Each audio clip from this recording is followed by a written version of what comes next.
On a cold November night in 1975, a ship once hailed as the largest freighter on the lakes vanished into the dark waters of Lake Superior without a single distress call. I got seas going right across my deck here now. She was the Edmund Fitzgerald, the most celebrated and one of the safest freighters of her time. Strong, state-of-the-art, and commanded by one of the most experienced captains on the lakes.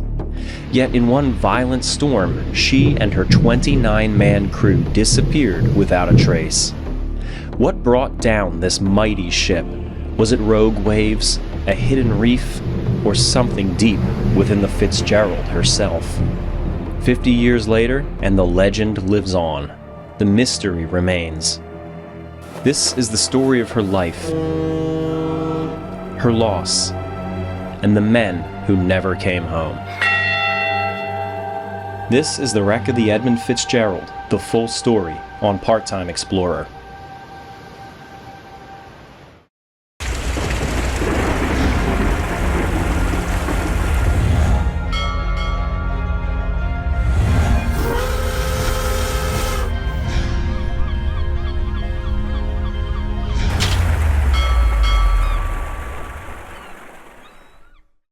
For such a heavy video about a tragedy that still carries significant emotional weight for families and friends of those who were lost, we've decided not to accept a sponsor for this video.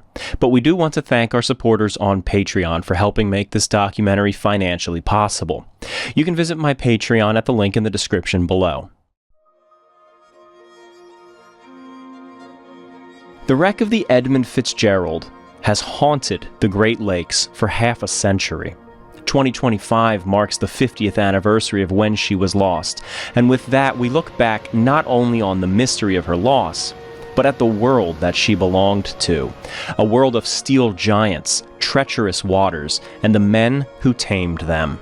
In the 50 years since she was lost, countless theories have been suggested as to why she went down, but none can be proven. No matter how heated the debates, we simply don't know how this behemoth vanished. But we're going to look at this wreck closely, relying on experts who have studied this wreck since the night the ship went down. My name is Frederick Stonehouse. I am a maritime historian. I taught maritime history at Northern Michigan University and have authored somewhat north of 30 different publications that deal with maritime history, either on the Great Lakes or open ocean. Fred Stonehouse has researched the ship extensively for 50 years and has been involved in every single expedition to the wreck, to some degree.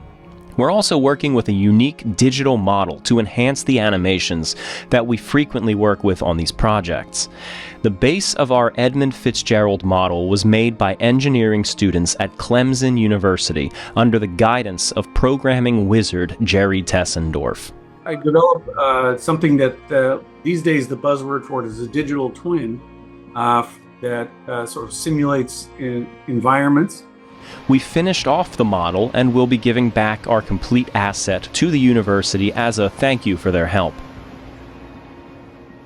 You cannot look closely at the Edmund Fitzgerald without traveling to her physically. Whitefish Point, Michigan is the closest spot to where she went down, and is home to the Great Lakes Shipwreck Museum. The museum has generously opened up their collection and materials to us. With these factors, and our crew's general expertise in maritime history, we're taking a new look at the wreck of the Edmund Fitzgerald. To understand the Fitzgerald, we must first understand the stage that she sailed upon. The Great Lakes are inland seas, vast stretches of fresh water where storms rise with the fury of oceans. Waves here break with the same power as those on the Atlantic or the Pacific, and those who sail them know that November brings the most violent tempests of all. The lakes are a highway of industry, transporting goods and raw material long distances between factory ports in the United States and Canada. Our story begins in the 1950s with the dream of opening these Great Lakes to the rest of the world. At the time, the Great St. Lawrence Seaway was under construction. Now, this project had been talked about for decades, but was finally underway, and nearing completion by 1957. This large project was a series of canals and channels that enabled large, deep draft vessels to travel between the Great Lakes and the St. Lawrence River, which would then link the lakes to the Atlantic Ocean. In the 1950s, the Northwestern Mutual Life Insurance Company of Milwaukee, Wisconsin was diversifying its investments and expanded into shipping iron ore on the Great Lakes. They contracted with the Great Lakes Engineering Works to build them a freighter. With the St. Lawrence Seaway soon to open, they specifically requested that this freighter would be the biggest ship possible, but still fitting within the limitations of the new Seaway. The Great Lakes Engineering Works laid her keel down in River Rouge, Michigan, just below Detroit, in August 1957, with the vessel rising up quickly over the fall and winter.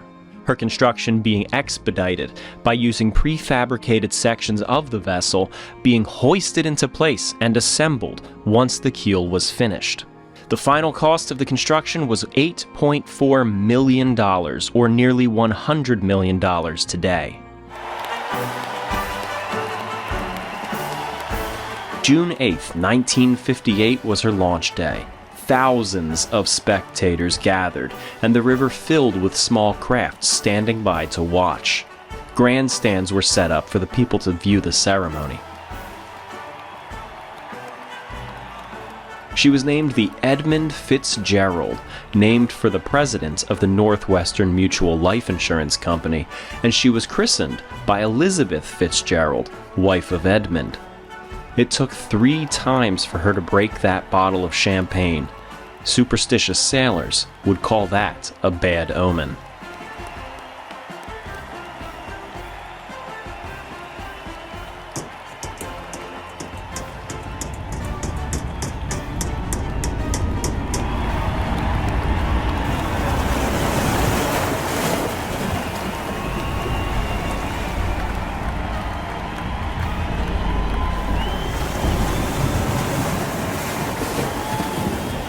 The ship splashed down into the water with a massive wave, bigger than expected, splashing the crowd and collapsing one of the grandstands.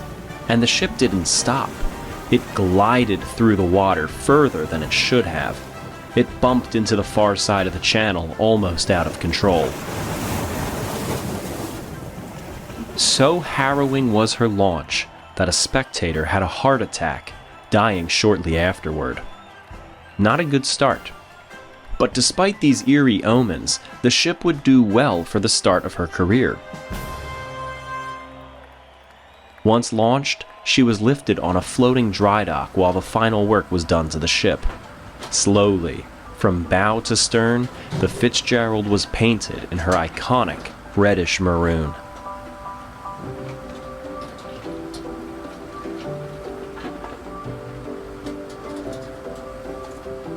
The ship was ready by September of that year, with a final celebration day held, where the public were allowed to come aboard and tour this new Queen of the Lakes.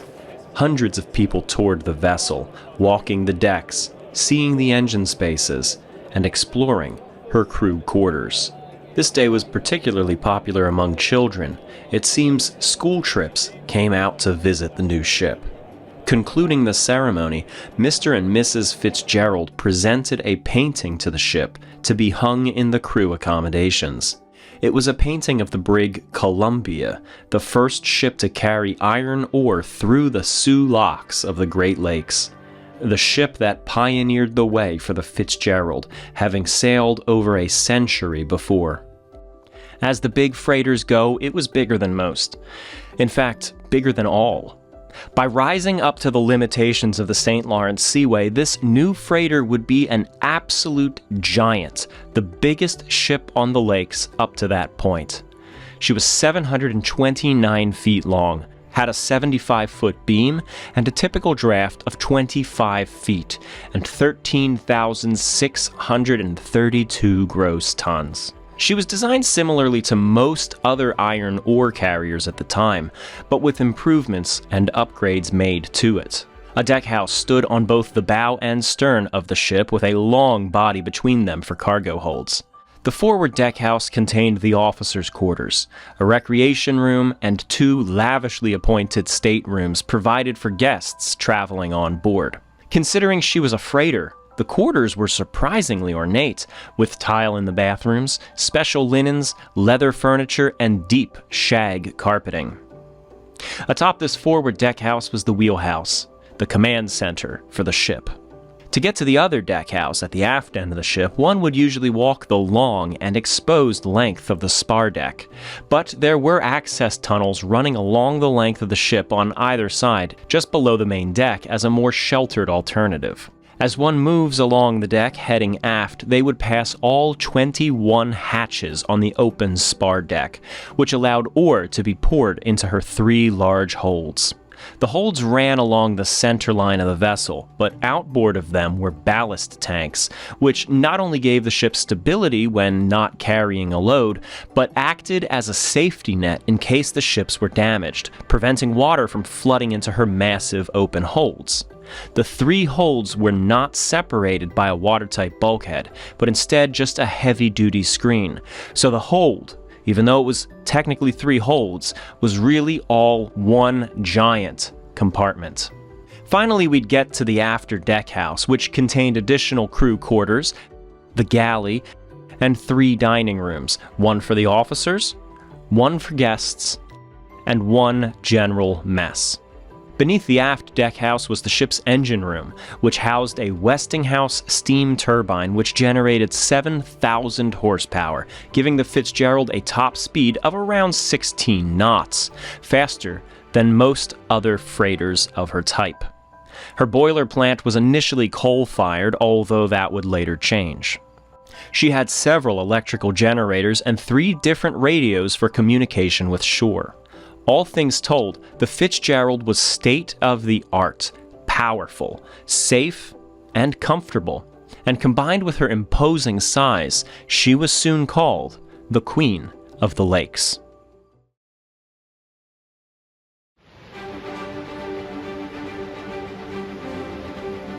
After completing a week and a half of sea trials, the mighty Fitz was ready for service. Northwestern Mutual had neither the skills nor the interest to operate the vessel, but rather commissioned her to be chartered out. The Oglebay Norton Corporation signed a 25-year contract to use the ship, making her their flagship. She departed the shipyard on her delivery trip, steaming up past Detroit into Lake Huron and north from there to the Sioux Locks. This is Sault Ste. Marie, better known as Sioux City, Michigan. Here, an intricate system of canals and locks allow shipping to traverse between Lake Huron of eastern Michigan and Lake Superior to the north. As the Fitzgerald approached the locks for the first time, she was scheduled to pass through the MacArthur Lock, but as it got closer, it was quickly realized that the Fitzgerald was likely too big to fit through that lock and was diverted to the larger Sabin Lock instead. As she passed through, crowds gathered right here along the waterfront to watch the new behemoth pass by. Once in Lake Superior, she set a heading for Silver Bay, Minnesota, where she would take on her first load of cargo. She would have one job during her entire service, a very straightforward utilitarian career. These are taconite pellets. They're made of low-grade iron ore mixed with clay. This is how iron ore is shipped from where it's mined in Minnesota to the steel mills in Detroit, Michigan, or Toledo, Ohio, 700 miles away. She moored at Silver Bay to pick up a shipment of these pellets from the Reserve Mining Company to be taken to Toledo, Ohio, and then shipped down to a mill owned by Reserve Mining's parent company, Armco.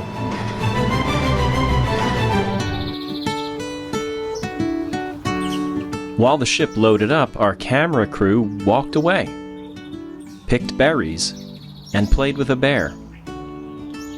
I'm not joking, this is all on the same film reel. By the time they came back to the ship, she was almost ready to go. She was initially intended to carry 26,000 tons of iron ore, but it was determined that the water level was too low at the time in the channel. Concerned about her draft and the possibility of bottoming out as she made her way through the channels out into the lake, they loaded the Fitzgerald with only 20,000 tons for her first voyage. Her maiden voyage began on September 24, 1958, under the command of Captain Bert Lampert. When she passed through the Soo Locks again, heading back with her cargo on her maiden voyage, she set the record for the heaviest cargo carried through by one ship up to that point. And again, she could have been carrying much more had she been filled to capacity. As the ship made its way through the locks or through the channels in and out of port, the pilot disembarked the ship by being slung off as the ship was in motion. From the Soo Locks, the ship continued down Lake Huron to the St. Clair River. As it entered the river, it passed by Port Huron. A mail carrier boat puttered out to greet the Fitzgerald as it steamed by. On board that mail boat was a reporter who wrote in awe about how imposing the new vessel was as he came up alongside it. Quote, "The Fitzgerald at that point had no shape or beauty. It was just a long piece of steel. It was so big, and we were so close, that the outlines of the bow and stern were beyond range of vision." The Fitzgerald did not stop. It slowly steamed past the small craft, lowering a bucket down to it. Crew on the small boat shoved mail and newspapers into the bucket, which were hoisted back on board. The journalist closed his article by saying, "Here's wishing a long life to this newest freighter to join the parade of ships passing by Port Huron's doorstep."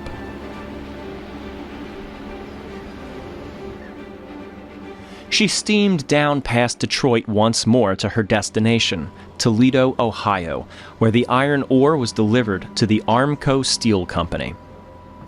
It would take around 14 hours to unload all cargo from the Fitzgerald.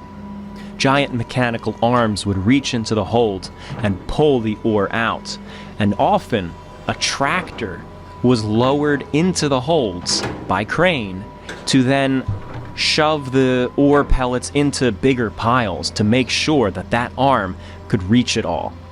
Then, the ore pellets would be taken right to a steel mill, being turned into who knows what.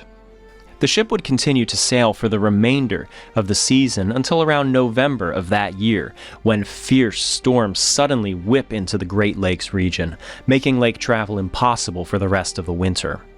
That began the Fitzgerald's off-season, when she sat in layup and received routine maintenance. By the next season, the Fitzgerald had a new captain, Captain Newman Larson. The Fitzgerald would go through 4 captains throughout her career. The first season had Captain Lampert. Next was Captain Larson. In 1966, command was given to Captain Peter Pulser, and in 1972, Captain Ernest McSorley. The ship was a celebrity on the lakes, and so were her captains. Captain Pulser, for example, was known to blast music on the ship's speakers as it steamed through the locks and down rivers, and regularly called out greetings to people waving from the shore. Now, it might seem hard to imagine how a conversation can be held between the captain and spectators on shore, but looking at this shot of the freighter Great Republic moving through the Soo Locks, it's a bit easier to imagine. There were ship spotters back then, just as there are today. People who enjoy just sitting on the shore watching these big freighters sail to and fro. The Fitzgerald soon became a crowd favorite, especially among these ship fans. There's a charming story about Captain Pulser and the mighty Fitz. In 1969, a family with 2 young children were on the shore near Point Place. The Fitzgerald steamed by very close to the shore, and 2 young boys ran out to greet the ship. Captain Pulser on the bridge saw them and called back to them, "Hello, kids, how are you today?" He talked with them for a moment as the ship steamed by, blasted some music at them, and gave them a whistle salute. This had a lasting impression on the 2 kids, who from then on referred to the captain as the happy captain of the happy boat. The family managed to come in contact with the captain, who invited them to tour the ship that October. They walked the entire vessel, having a grand time, and took lunch in the captain's cabin. Captain Pulser loaded the kids up with souvenirs as they left, and a memory that they would always cherish. Captain Pulser retired in 1972, and command of the Edmund Fitzgerald was taken over by Captain Ernest McSorley. Just like in the sailing days of old, it was common for captains and officers to bring their wives on voyages with them. They might quilt on the wheelhouse or bake cakes in the galley, adding a wonderful touch of home to those long voyages, with some of the sailors not seeing their homes all season. The wives even furnished wonderful holiday meals, such as this fine spread laid out for Thanksgiving aboard the Edmund Fitzgerald. For a freighter, the Fitz sure was comfortable, with all sorts of modern amenities provided for her crew. As mentioned earlier, the Fitzgerald had passenger accommodations. Usually, if you were to sail on the Fitzgerald as a passenger, it was as a guest of one of the companies connected with the ship, or as family of the crew, or something like that. If it could be a captain's wife or an officer's wife that accompanied that particular trip, it could be a corporate man from the company headquarters that was taking the trip with his family. It likewise could be businessman that had a relationship with the shipping company in some regard that was offered a trip on the boat. The passengers had their own dining room in the starboard aft corner of the after deck house. And once per voyage, the captain was known to do a fine dinner by candlelight with special cocktails. Passengers soon fell into the rhythm of the lakes as the big ship drove onward. It would be something you do in late spring, midsummer, to enjoy the great lakes that we have and what you're seeing and what you're doing, and more importantly, almost getting with the rhythm of the Great Lakes. It takes a few days to do that, to settle down to a nice boat trip on a great big freighter. She was as comfortable as an ocean liner. The passenger accommodations on Fitzgerald were considered to be probably the best in the fleet, certainly among the best of the Great Lakes vessels. I don't say that lightly. There were 135 vessels in the U.S. fleet, so the competition could be a little fierce for who had the best.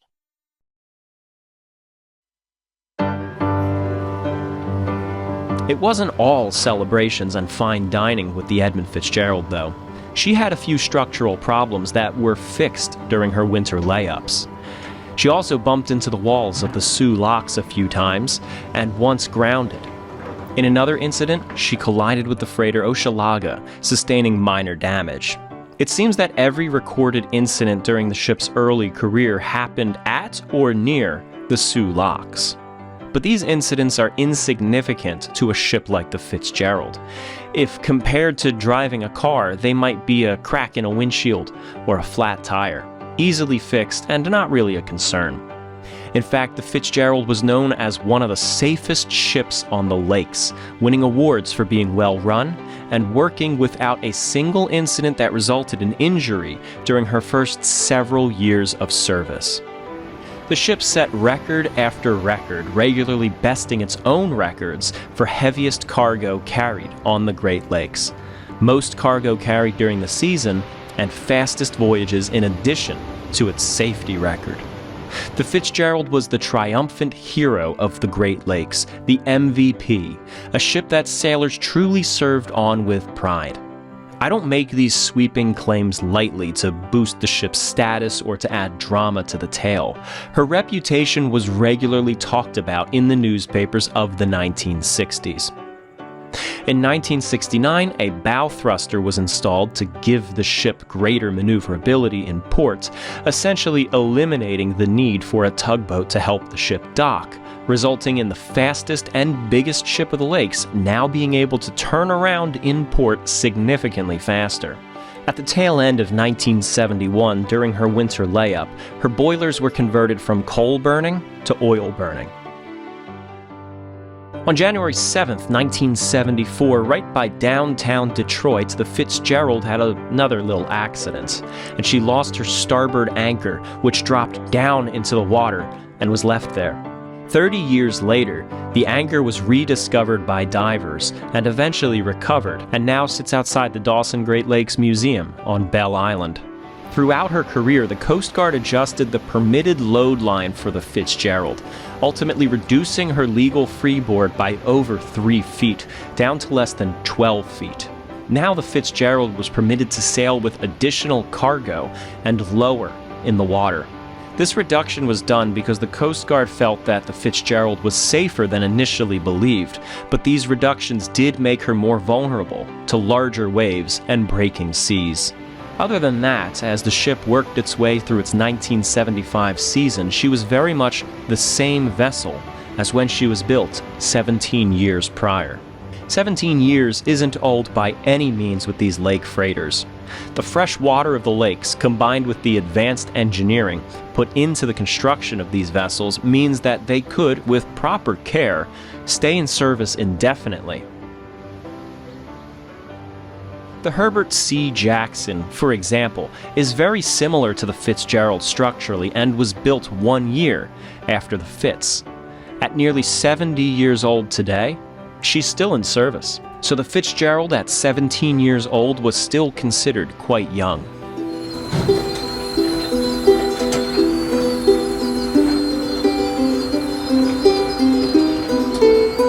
October 31st, 1975. An inspection of the spar deck was made on the Edmund Fitzgerald as it laid over in Toledo, Ohio, in order to best assess what repair work would need to be done over her winter layup that year. There were no serious issues found with the ship. Anything needed work was considered to just be routine, as the result of wear and tear. The most notable fault in the ship, however, was the number 4 hatch. There were cracks and gashes. These were considered insignificant. Sure, it could allow water to enter, but the ship had pumps that were designed to keep up with the hatch leaks. The hatches weren't even waterproof, so the ship was built to be able to take a little bit of water through the hatches. She had 6 different pumps, 2 different types. She was well equipped to pump water out of her holds and her ballast tanks. The Fitzgerald was permitted to finish the season before these problems were addressed, since there were really only about 2 weeks left before winter would set in. The season was drawing to a close. It's usually around mid-November when the skies turn gloomy, when the winter winds roll onto the Great Lakes, marking the end of safe passage on the lakes for the year. By far, November is the worst time to be on the Great Lakes, followed by October and, of course, September as the fall builds up. Sometimes it's been referred to as the Witch of November, but it truly is the worst time to be moving cargo or boating in any way on the, especially Lake Superior.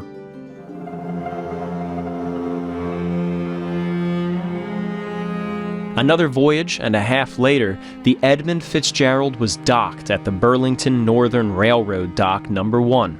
This dock right here, still standing today.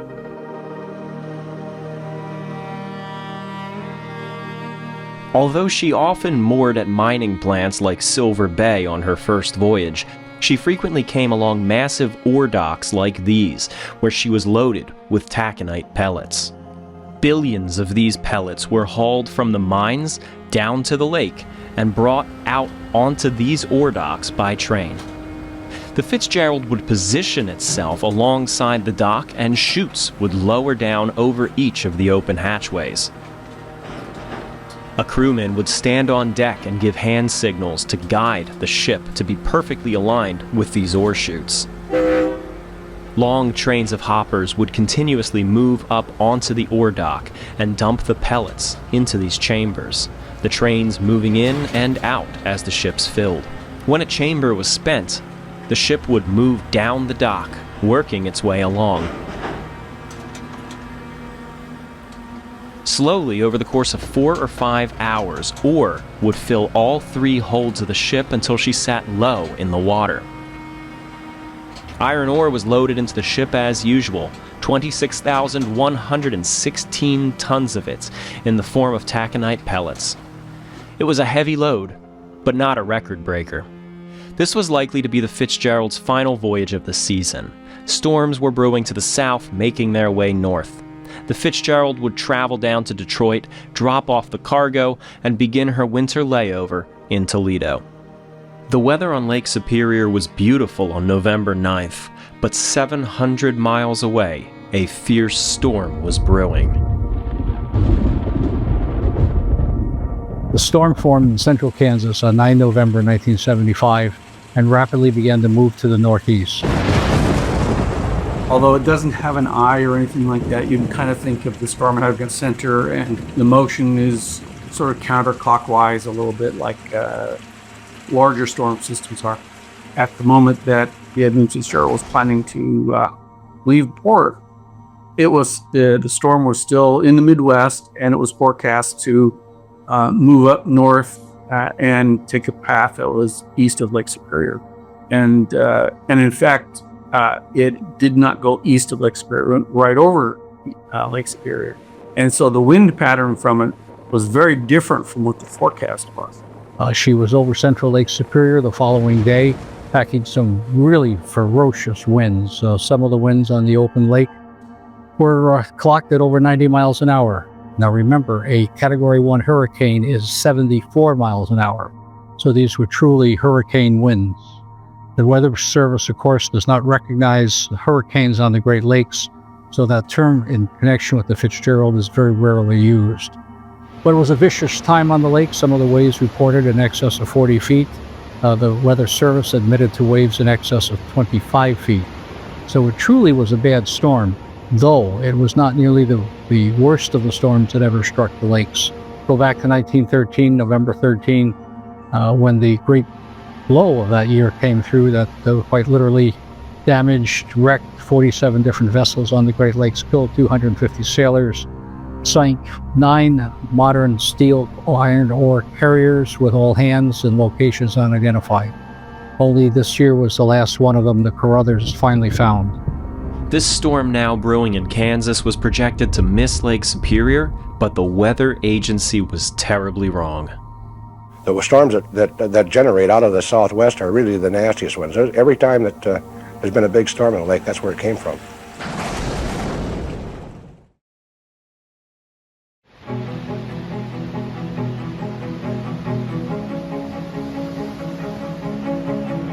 At 2:15 p.m., November 9th, 1975, the Edmund Fitzgerald pulled away from dock number 1, making its way out of the harbor and into Lake Superior, bound for Zug Island, Detroit. No passengers for this voyage, but her crew was made up of 29 men. No one on board would be seen alive again. The best testimony of the following tale comes from the closest witnesses to the story, the crew of the freighter Arthur M. Anderson. The captain of the Anderson was Bernie Cooper, on watch with his officers in the wheelhouse. An often overlooked detail of this voyage is that there actually is a woman on board the Anderson as well. The chief engineer's wife was making a trip, and she spent about 6 hours with a life jacket on in the hallway because the seas were so big. Around this time, the Anderson had just left Two Harbors, Minnesota, carrying a load of taconite pellets bound for Gary, Indiana, which means the ship would follow the exact same route as the Fitzgerald, for most of the way at least. When we left Two Harbors, it was the most beautiful day you ever saw in your life. She steamed into the lake and soon spotted the Fitzgerald about 15 miles ahead of her as the day was ending. At about 7 p.m. that evening, the first warning of gale force winds was issued as a storm was approaching. Well, whenever you start to get gale warnings, the word goes around the ship. We call all the galley, we call the engineers, and you send your forward end crew on to dog everything down, to make sure everything is tight. You check your clamps on your deck.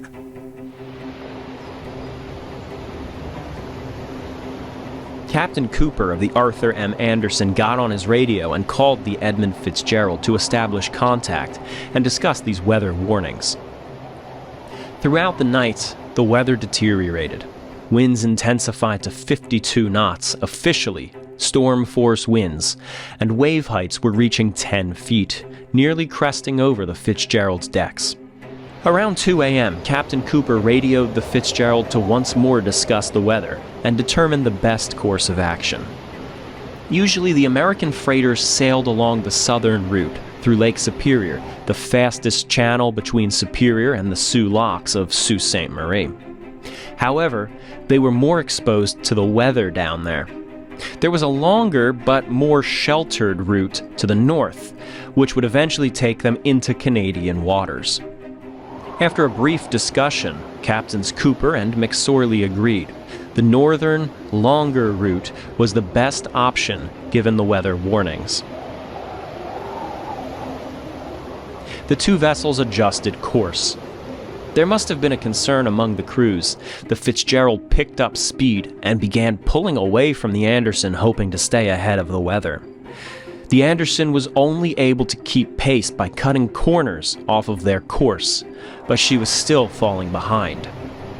The waves pounded the two ships, steaming forward in the darkness.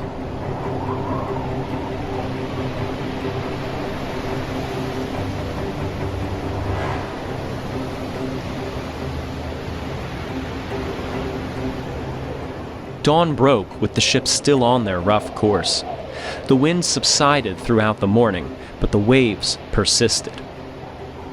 Between 1 and 2 in the afternoon, the two vessels passed Michipicoten Island, near the Canadian shore of the eastern side of the lake, steaming south-southeast towards the Soo Locks, still over 100 miles ahead.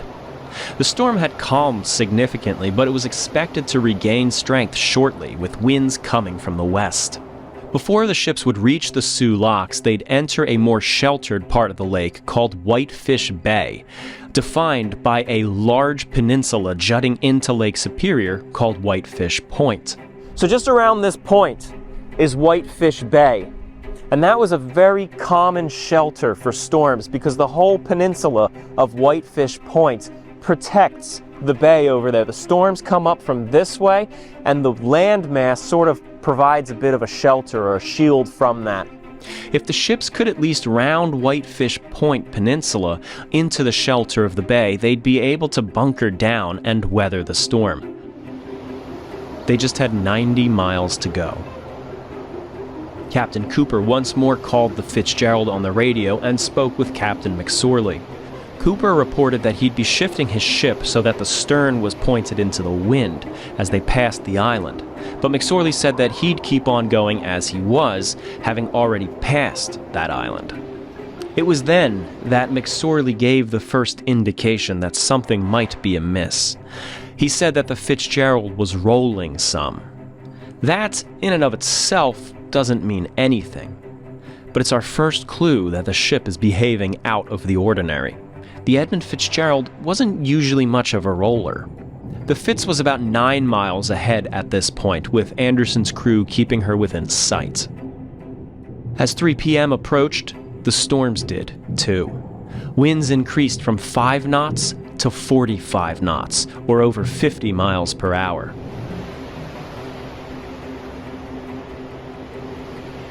The seas became choppier, and snow squalls ripped through the area.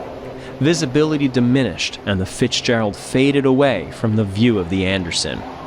This was the last time that anyone would directly see the ship above the surface. As the visibility dropped, the two ships depended entirely on radar for navigation. With Michipicoten Island behind them, another island lay ahead, Caribou Island, with its deadly 6-fathom shoal to its north. Captain Cooper adjusted the course of the Anderson to avoid the shoal safely. As they did, they watched the Fitzgerald on radar, now 16 miles ahead, cutting very close to that dangerous shoal, closer than Captain Cooper would have comfortably taken his own vessel. Cooper was concerned for the Fitzgerald, which could easily ground and wreck on that shoal. It was then, as Cooper was worrying, at 3:30 p.m. that he received a call from McSorley on the Fitzgerald. This was the first time that the Fitzgerald had called him. "Anderson, this is the Fitzgerald. I have sustained some topside damage. I have a fence rail laid down, 2 vents lost or damaged, and a starboard list. I'm checking down. Will you stay by me till I get to Whitefish?" Well, he called me up. That was 3:10 in the afternoon. And he said, "I've got a little problem." He said, "My fence rail is down." He said, "I've got 2 vents missing, and I've taken a starboard list." Cooper confirmed that and asked if the Fitzgerald had his pumps running, pumping water out of the ship. McSorley responded that yes, he does. He has both running, but water is coming in as fast as they can pump it out.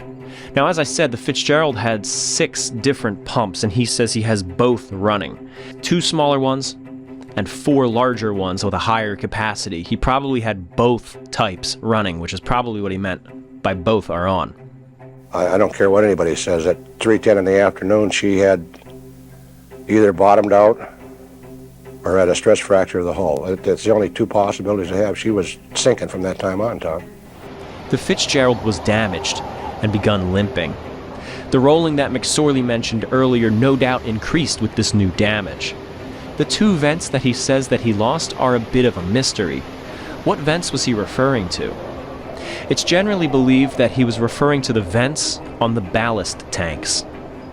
The greater question posed by this call is, what exactly caused this damage?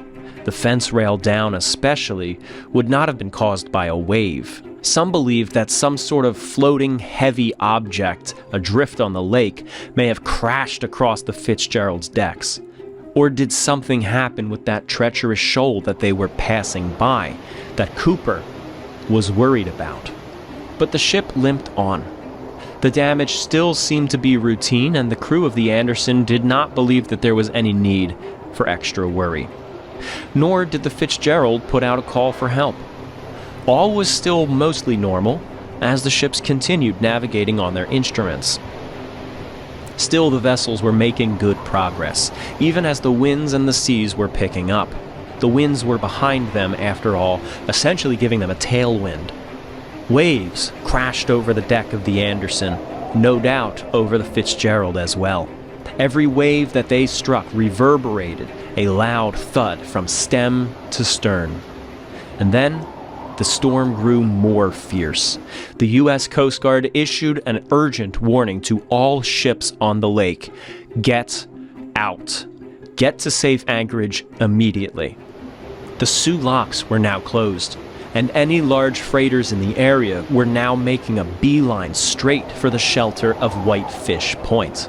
That was the safe haven that the Fitzgerald and the Anderson were racing towards, watching their radars as they made their way closer, with the Fitzgerald leading the Anderson now by 17 miles.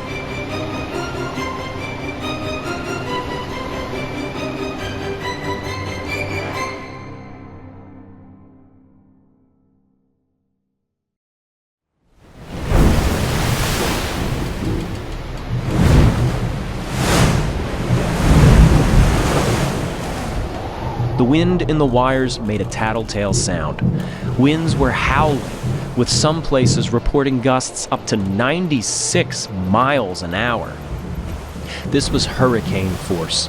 Visibility was minimal, with the snow squalls blowing through, and the sun behind the impenetrable clouds starting to set. Something happened on the Fitzgerald. Exactly what it was, we don't know, but as a result of it, her radars went down, both her primary and her backup system. The ship was now steaming completely blind, with snow squalls and foaming seas in her way. There was one more hope for guiding the ship into Whitefish. This is the lighthouse at Whitefish Point. Today it is the oldest operating lighthouse on Lake Superior, having been established in 1849, and the current tower having been built in 1861. The light can be seen up to 28 miles away. A radio beacon is also present here at Whitefish, acting as a sort of lighthouse on the radio waves, too. As the Fitzgerald fell blind, her crew desperately looked for both the lighthouse light and searched for the radio beacon on their signals, but neither were showing up.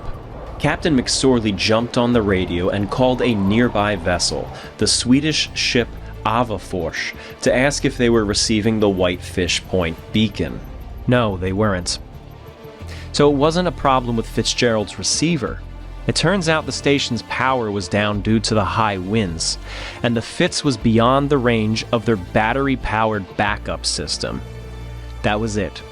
Fitzgerald had no guidance whatsoever. They did the last thing possible. Captain McSorley called up the Anderson. He said, "Anderson, this is the Fitzgerald. I have lost both radars. Can you provide me with radar plots till I reach Whitefish Bay?" Captain Cooper had stepped off the bridge, but Anderson's first mate got on the radio and confirmed that they would assist the Fitzgerald. The Arthur M. Anderson would now be watching the Fitzgerald on their own radar systems and guiding the ship remotely through the radio.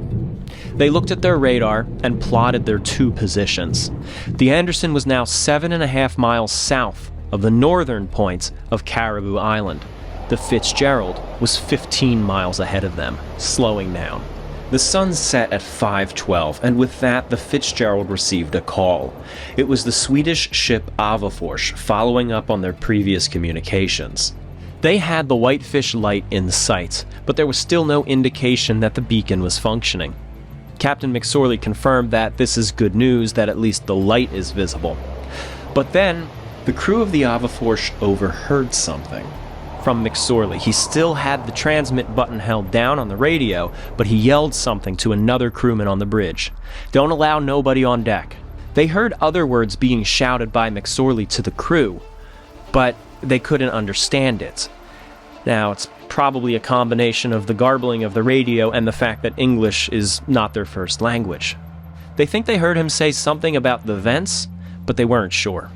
McSorley came back on the radio to Eyewitnesses, reporting to him that he had a bad list, that he's lost both his radars, and that heavy seas are coming over the deck. McSorley told the Eyewitnesses that this was the worst sea he had ever experienced. What was crashing over the Fitzgerald was known as green water. There's white water, which is foam and sea spray, where waves splash up onto the deck. Green water means that the decks are actually submerging under the rolling waves. The waves moving over the deck have actual mass. The stress on her hull must have been unbelievably great. The Anderson was experiencing the same conditions. They were in this together, both battling the worst conditions imaginable. 15 miles apart, different shipping lines, but brothers in arms. The Anderson once more fixed the Fitzgerald's position on their radar and radioed it to them. The Fitzgerald had less than 35 miles to go before she reached safe harbor. She was making it. 6 p.m., and the storm had increased violently. 25-foot waves crashed over the Anderson, smashing into her deckhouse, stretching and flexing the ship. But I know the ship was laboring. We weren't rolling much. You know, the sea was pretty much right after. But with all that extra water on deck, at times, I had as much as 12 feet on my deck at times.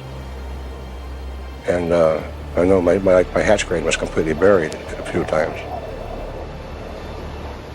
The Fitzgerald had slowed down a bit to allow the Anderson to gain some ground on her, closing the gap by about a mile an hour.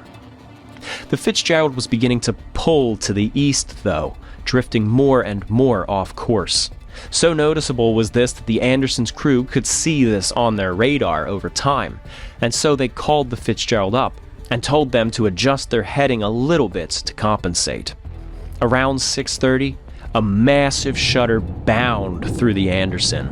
A 35 to 40-foot wave plowed into the ship's stern, the biggest wave Captain Cooper had ever seen. It smashed over the ship, seemingly completely submerging her after deckhouse, damaging both lifeboats and rolling forward toward the bow. It slammed into the forward deckhouse, briefly putting the whole bow underwater. A moment later, a second wave of just the same height slammed into the Anderson once more, shuddering the vessel violently. putting her underwater until she surfaced again. If Cooper's estimate of the wave being between 35 and 40 feet is accurate, that makes both of these waves around 10 feet higher than the highest ever recorded wave on Lake Superior. Those two seas were the biggest that we ever had going down there. And it happened about 6:30 in the evening. And I just wonder if those two seas didn't catch up with the Fitzgerald. 7 p.m. Waves crashed and winds howled. The Anderson watched the Fitzgerald on radar, reporting her to be about 15 miles from shore. Another hour or an hour and a half, and she'd be rounding Whitefish Point for shelter, where several other ships had just anchored to wait out the storm. That's it. She just had to hold on for another hour or so. Captain Cooper was out of the wheelhouse when Anderson's first mate, a man named Morgan Clark, noticed another ping on the radar, another vessel about 9 miles ahead of the Fitzgerald and closing. It was actually a ship coming out from Whitefish Bay, heading out into the lake despite the storm warnings. Clark called the Fitzgerald to let him know about this other vessel. McSorley asked Clark if he's going to clear this vessel, wondering if he needs to adjust course or not. Clark responded that that wasn't needed. The two vessels would safely pass, as it was. McSorley acknowledged. Before signing off, Clark questioned McSorley. "Oh, by the way, how are you making out with your problem?" "We are holding our own, going along like an old shoe," McSorley replied. Going along like an old shoe is a common phrase among Great Lakers to say that everything is comfortable and under control. Captain Cooper returned to the bridge as that message arrived. Yeah, Morgan told me when I walked in the wheelhouse, I was just out of the wheelhouse for a few minutes, and he said I'd just talked to the Fitzgerald.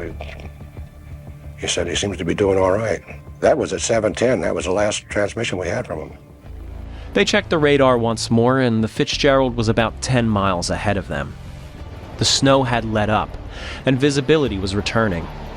In the darkness, Anderson's crew watched ahead to get their visual bearings, spotting a few lights in the distance.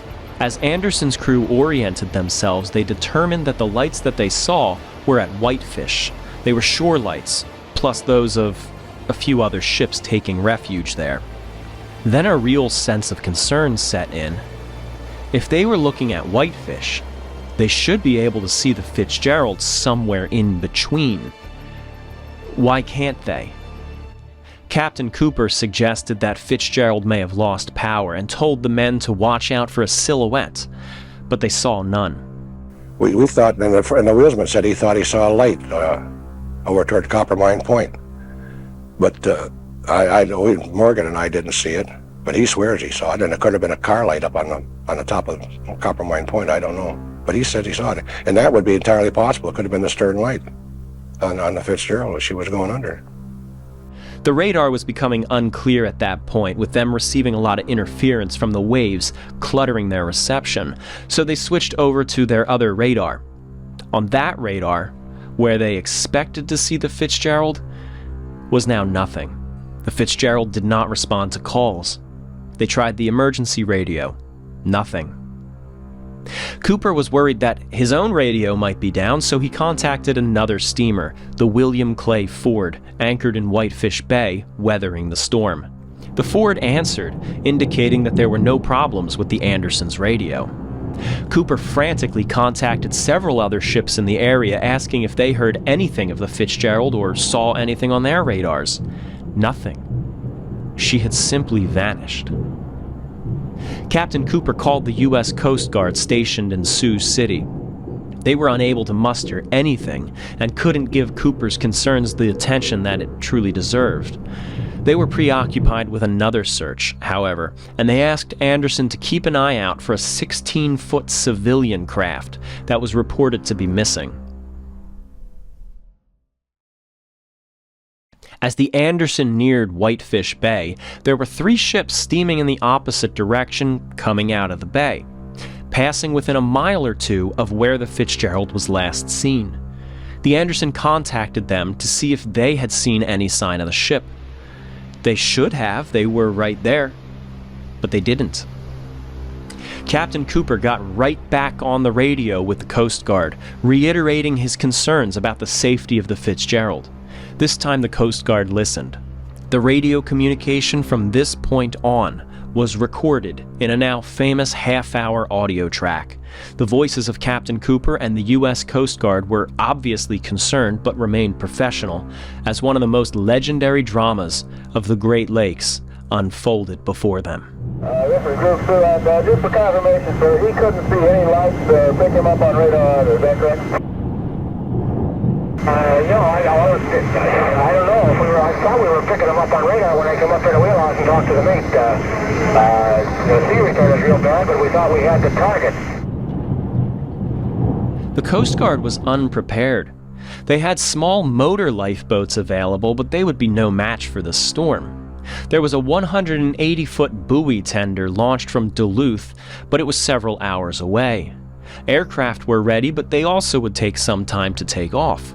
With nothing else readily available, the Coast Guard asked the Arthur M. Anderson to go back out and search for the Fitzgerald themselves. Do you think there's any possibility that you could come out and go back there and do any searching?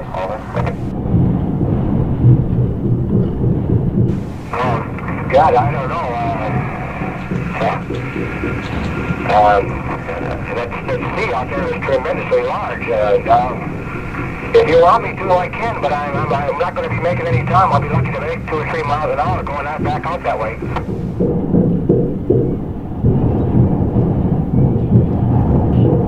The Anderson had just braved that storm and was asked to return to the site where the Fitzgerald was last seen to see if they could find it or find any sign of the missing ship. The captain hesitated because of how terrible this storm was raging. But he thought to himself probably that the Fitzgerald's crew would have done the same for him. They would have gone out looking for him, so he decides, you know what, I'm going to do it. And he turns the ship around and heads right back into the storm looking for the missing Edmund Fitzgerald. The chief engineer was a little bit disgruntled when we were going to turn around and go back out, and he told one of the kids down there, was a maintenance man. This kid was a gung-ho sailor, young kid. He wanted to be in a real storm. That was his thoughts, you know. When the chief told him we were going back out, he went down to his tape recorder, made a last testament of it, will, put it in a jug and sealed it. About an hour later, the Coast Guard put out an additional request to expand the search effort, calling on any other civilian freighters sitting in Whitefish Bay to join the Anderson in the search among this raging storm. Missing Edmund Fitzgerald in your area.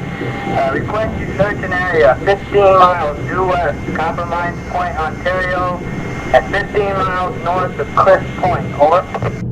There were several ships in Whitefish, sheltering from the rough seas both under the U.S. and Canadian flags when the Coast Guard put out this perilous request, and only one answered the call to join the Anderson, the William Clay Ford of Detroit, Michigan.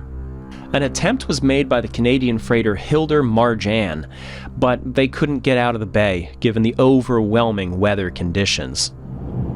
The Anderson battled the storm once more, rolling and heaving with every swell, making very little headway against the wind and the waves. Her searchlights scanned the sea, and her men kept watch for any sign of this missing ship. The William Clay Ford followed not far behind her, with her own searchlight shining.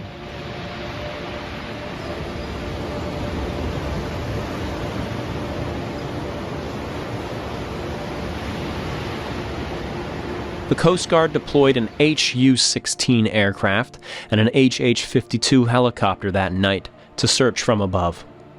I mean, they got over with the planes. You know, I was asking them to drop those flares right down my deck. They were reluctant to do that. They were afraid they were going to set me on fire with the flares, I guess, which would be impossible. But the flares were no good either, Tom. It cast such a yellowish light on the water, and the only way you can pick up an object in the big sea is when it's at the top. Otherwise, when they're trough, you don't see them. So it was an exercise in futility, I call it. The night passed and turned into morning, with the Anderson and Ford still battling the seas looking for the Fitzgerald.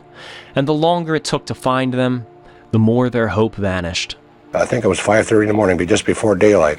Well, it was quite a bit before daylight. We started running through a lot of debris, gas tanks, for the stoves, life preservers, oars, canisters, but no sign of anybody else. And that's another thing that bothered me, was they've changed that now. They have the strobe lights on the life jackets. They have them on the life jackets and on the ring buoys. But not one of those darn canisters lit up that went in the water. Not one. There was no way that we could have found a light. If it had been a light, we probably could have got there quicker. But there was no light on it. So at 5:30 in the morning, I called the Coast Guard at that and reported the exact position of it. And then we kept on going in a search. I kept going in that west-north direction. I didn't know if bodies would drift faster or what. I didn't know what the hell I'd do if I found one. Finally, just after 8 a.m. the following day, the Anderson came upon half of one of Edmund Fitzgerald's lifeboats. Oh, I can't remember the exact time now, but probably 11 o'clock in the morning, the third mate was still up in the bridge. And, the fellows that spent all their time up there. And he spotted the lifeboat. It was only a half a lifeboat. It was down, yeah. It was down, off of, it was north of Caribou Island yet. But it looked like a giant hand had just taken and torn it right in two. And there was still some tanks intact. That's the reason it was floating. Some of the inflatable tanks in there. But evidently they went to the bottom, and those lifeboats with that flotation they just lifted out of the saddles and just broke loose from their restraining gear. The other half was found by the SS American Mariner. The second lifeboat was found at Coppermine Point in Canada by the Ontario Provincial Police. The boats were all empty. There was no sign of the crew, alive or dead, anywhere.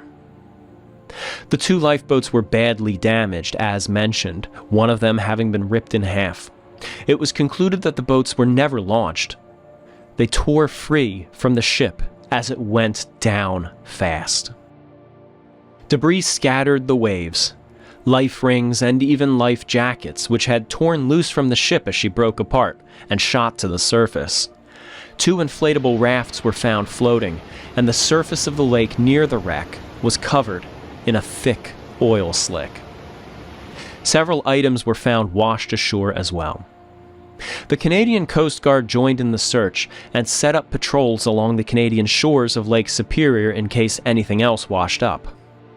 The U.S. Coast Guard cutter Woodrush finally came on scene several days later, after hitting delays, and by that point, it was painfully obvious that the Fitzgerald was gone and there were no survivors. A U.S. Navy P-3 Orion had detected a strong magnetic anomaly 17 miles off Whitefish Point, at a place only 1,200 feet from the U.S.-Canadian border on the Canadian side, and the Woodrush surveyed this with a side-scan sonar. Sure enough, two large pieces of wreckage were found from a freighter. Two more scans were done, and an underwater ROV was sent down the following spring to film and photograph the wreck. The Coast Guard produced a series of very detailed and accurate drawings of the wreck. Lacking comprehensive footage that we can pull from, we're going to refer to these drawings. The wreck is torn apart, more or less broken in halves. The forward half sits upright in the silt, badly damaged and banged up on all edges. Some of the hatchways, especially the forward two, have caved in. Taconite pellets are scattered everywhere over the forward half. The back half of the ship, the stern, lies between 150 and 200 feet away, slightly rotated from the bow and upside down.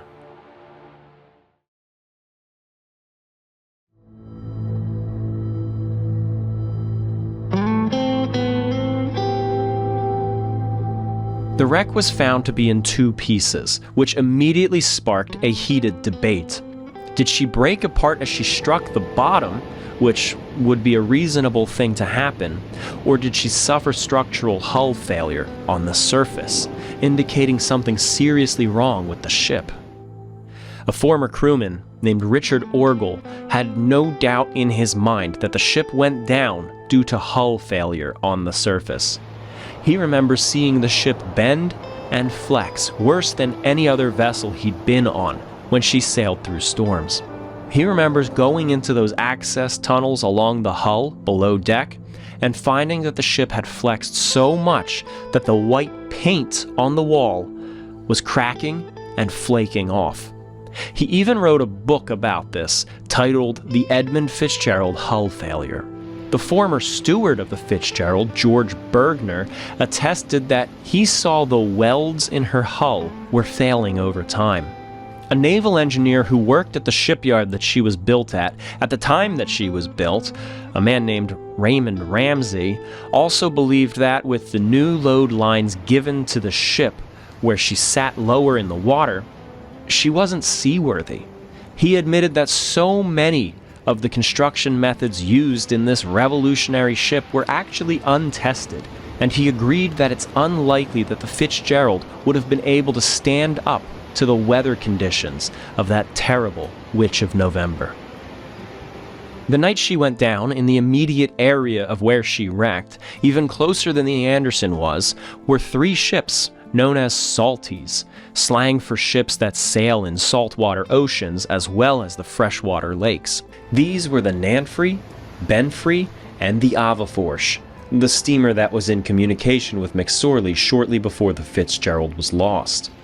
The Fitzgerald was battered and wrecked, but the 3 salties made it through that night unharmed.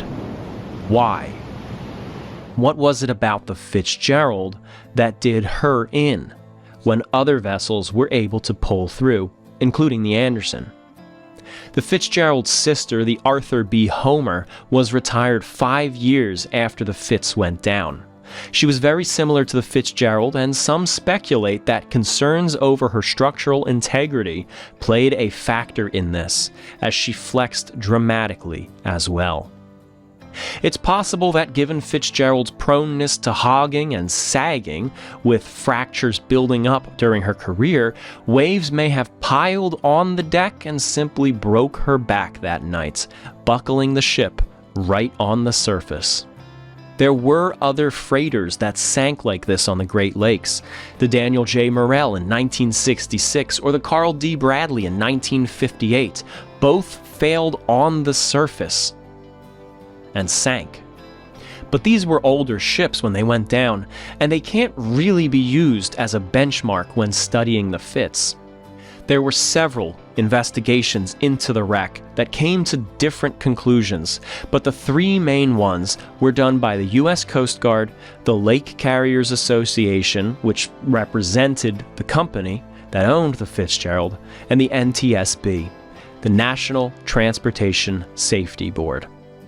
None of them believed that the Fitzgerald broke apart on the surface.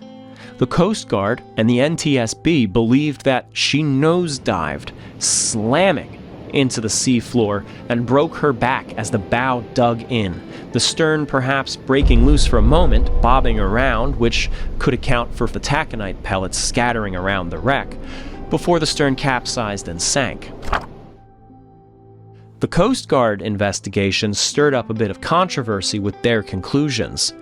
They suggested that the ship's hatch covers were not properly closed, or closed at all in some cases, allowing for water to seep in and slowly flood the cargo holds.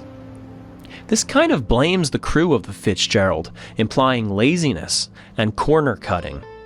The evidence for this theory wasn't strong. The families of the victims felt that this was the Coast Guard deflecting from themselves being so ill-prepared to launch a rescue mission, as well as their reduction of the freeboard requirement just before the disaster.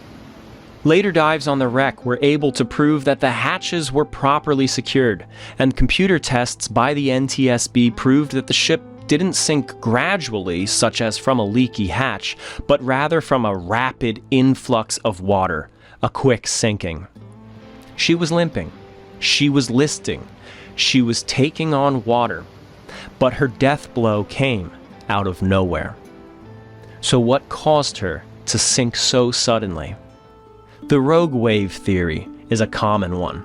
A rogue wave is a wave significantly larger than the rest of the waves, defined as more than twice the height of the mean of the largest third of the waves. There's a rogue wave phenomenon, particularly associated with Lake Superior, known as the Three Sisters. These are 3 rogue waves in quick succession, with each one stronger than the last. Evidence that this may have played a part is the fact that Captain Cooper recalled being struck by 2 massive rogue waves shortly before the Fitzgerald was lost. There could have been a third one that he didn't notice, and these waves were heading in the direction of the Fitzgerald. And I just got to thinking about it afterwards. If those seas were that big, they rolled up his deck, and he's got a list, and the water stays up in the forward cabin, it's going to put his bow down under the water. If coming in from the stern, which these waves would have, the first would have rolled over the aft deckhouse of the Fitz, moved along the spar deck, and then slammed into the back of the forward deckhouse. Before the wave could disperse from it, a second wave would have slammed hard into that same spot, adding even more water to that part of the deck. A third wave, if there was one, would have compounded the weight even more. With that weight, Captain Cooper is certain that the Fitzgerald would have nose-dived right to the bottom. I think it was sudden and catastrophic. I mean, the ship just disappeared completely. I mean, and it had to just dive under, and then that stern screw, or that screw on the ship just acted like a propeller, like a submarine, just drove it right to the bottom. That's my opinion. Looking at the wreck, hatches 1 and 2, located right where that mass of water from rogue waves would have compounded, have fractured and buckled in, indicating a crushing weight was on top of those 2 hatches. There's no way to prove that Anderson's rogue waves ever hit the Fitzgerald, but evidence may support this theory.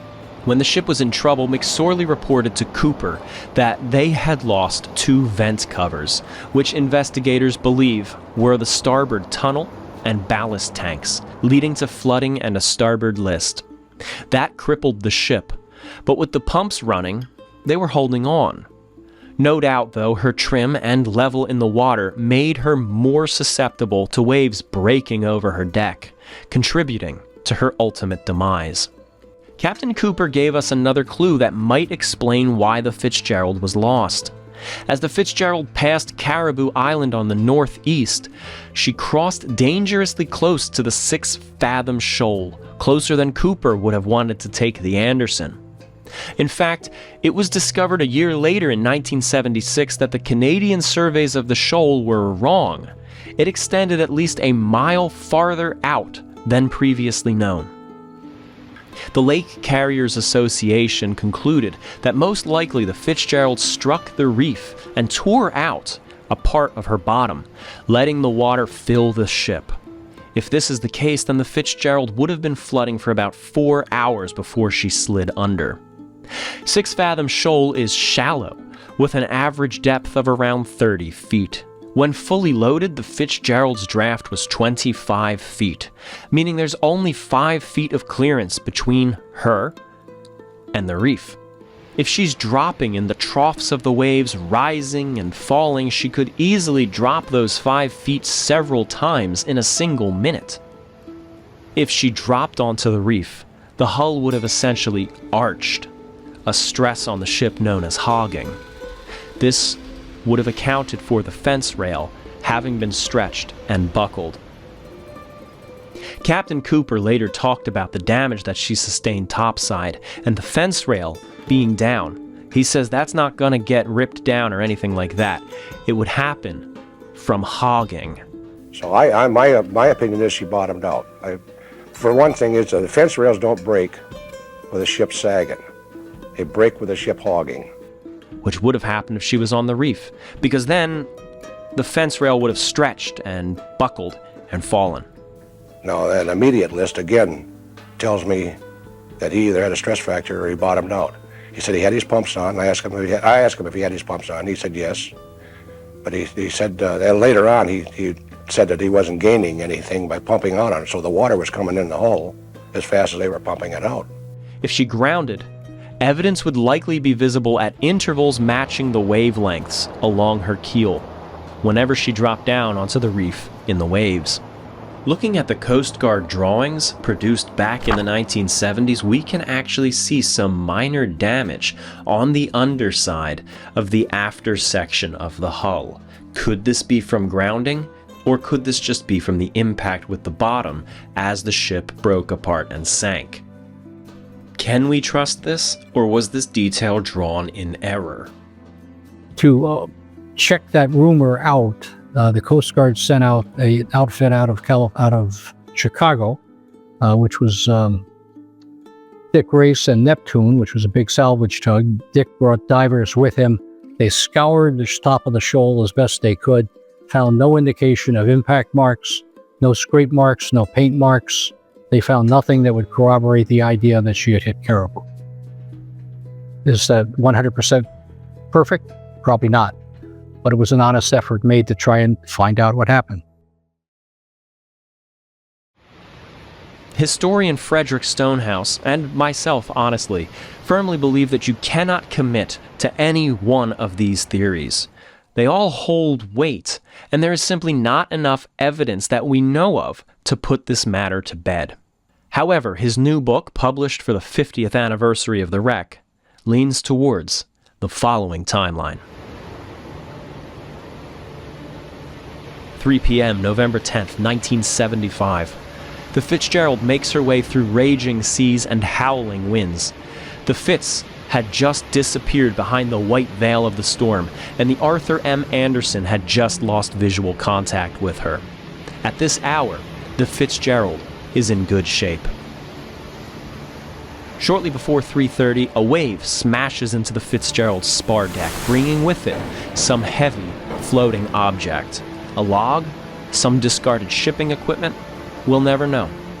It smashes onto the deck, taking out the fence rail and 2 starboard vent covers up forward, allowing water to begin entering the vessel's starboard ballast tanks and crew tunnel. McSorley immediately activates his pumps, but they only slow the flooding. They don't completely counter it. Water floods the spar deck, being trapped by the 15-inch shear strakes along her sides, which don't allow much drainage. That water pools, adding weight to her topside and keeping it flowing steadily down into the now exposed vents. Seas flood into the starboard tanks, increasing the weight of the ship, increasing the stress on the hull as the raging seas pick up as well. As the ship sinks lower into the water, settling by the starboard bow, the waves are able to pound higher and harder against the ship, smashing into the forward deckhouse and breaking windows. Her crew accommodations flood, disabling the ship's radar. McSorley got onto the radio and called the Arthur M. Anderson, asking for radar guidance, racing against the inflowing water to get his ship to the safety of Whitefish Bay. As the forward deck lowered and the waves wreaked havoc on the forward deckhouse, the forward spar deck flooded more and more, with waves washing over the deck and not draining. Each wave piled on top, driving the bow down further. The hatch covers were only designed to bear the weight of 4 feet of water on top of them. Seas may have piled a dozen or more feet on top, causing the forward 2 hatches to completely give way. Now, her massive cargo hold, with no watertight subdivisions, is open to the sea. With this, the Edmund Fitzgerald is doomed. The seas, combined with 26,000 tons of iron ore, are too heavy for her as she rides over the waves, taking additional waves under her.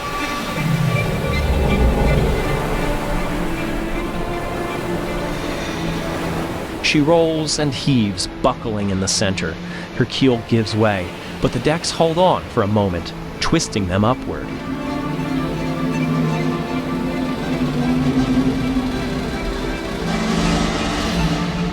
The bow, flooded, begins to drop as the stern breaks free, twisting and shearing.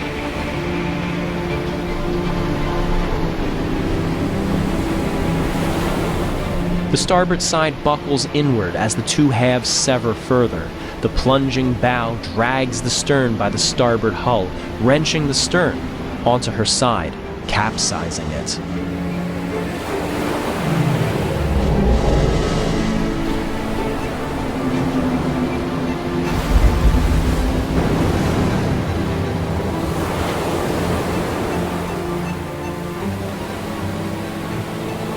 The bow sinks, slamming into the lake bed and coming to rest where she is today.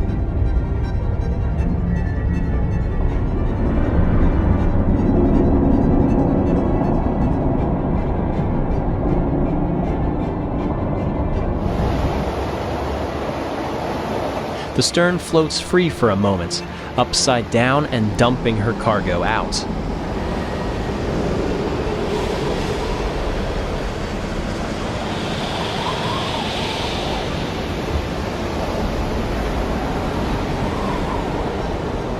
Eventually, she floods and sinks, remaining inverted as she slams down onto the lake bed, just 170 feet from the forward section of the ship. The whole plunge may only have lasted a minute or two. There was no time to launch a lifeboat. There was no time to send an SOS. Without survivors to have given their side of the story, there's no way to know what happened for sure. But there's no reason to believe that anyone aboard the Fitzgerald contributed to her loss. The captain took every precaution that he should have. The crew appeared to have managed the ship well, and she seems to have been loaded and readied correctly. Perhaps that's what's so haunting about this disaster. They seem to have done everything right. From the moment that they set their course, their fate was out of their hands. In other news today, an air and sea search is continuing for possible survivors of the Edmund Fitzgerald, a 729-foot ore carrier, which apparently broke apart and sunk last night on Lake Superior. The ship and its 29-man crew vanished in a storm with 80-mile-an-hour winds and wave heights up to 25 feet. All that has been found is an oil slick and some debris.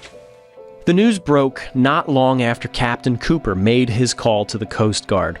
First, she was reported as missing, but as search efforts proved fruitless, it became more apparent that she went down. Well, I was, quite frankly, in a local bar in Marquette with some friends. At the time I heard about the loss of the Edmund Fitzgerald, or what thought was the loss of the Edmund Fitzgerald. The initial radio information that came out, the news that was on the wire, really talked about they think an ore carrier was lost.